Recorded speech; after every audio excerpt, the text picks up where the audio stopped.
Bismillahirrahmanirrahim, and Assalamu alaikum to you all. First of all, can I congratulate and thank the people of Coppis, and more importantly, the organization called Spark, for organizing such an event to remember and to celebrate the Victory Day of Bangladesh, and especially on this 50th anniversary. It's a very important milestone for people who recognize themselves as people of Bangladesh and hold a strong heritage with Bangladesh. And so congratulations, Spark, and all the members.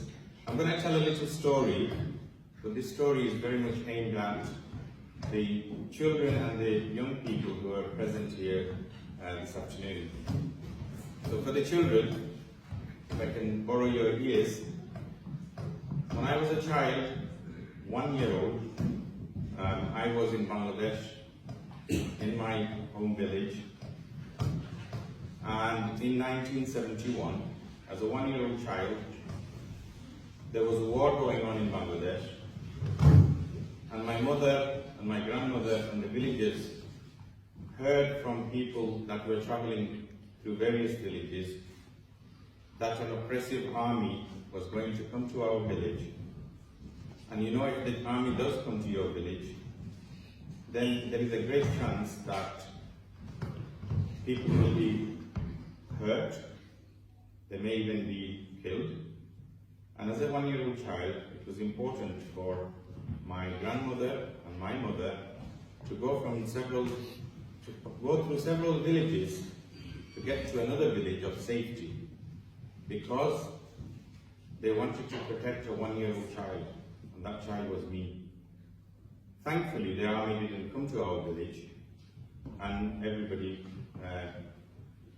were saved, and that's why my 1-year-old child, who didn't get hurt, is standing in front of you today, telling you the story. Now, this happens throughout the world, and you know these various stories of displacement and war that affects children all over the world.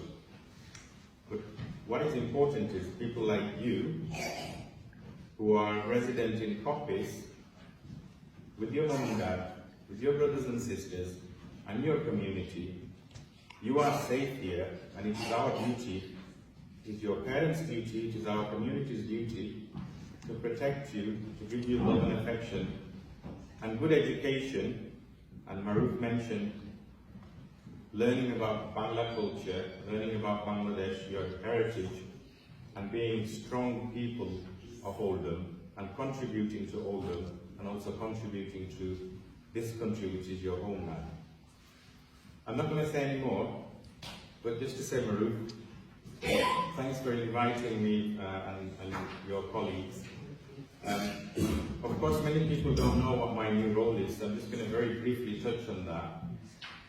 So just recently, about 6 months ago, I was appointed as a Deputy Lieutenant for Greater Manchester, and basically the Lieutenancy has a Lord Lieutenant who is the direct and personal representative of the Queen, and the Lord Lieutenant recommends a number of names to Her Majesty the Queen for approval, and I was very lucky that my name was presented to Her Majesty the Queen. And so she did not disapprove of me, which means I was appointed as a Deputy Lieutenant. And often when I go on official visits, I do wear a uniform, but today it's not an official visit for me, although this is very important, so I made it my important intention to come here and support you and the people of Coppis. So thank you very much. Assalamu alaikum.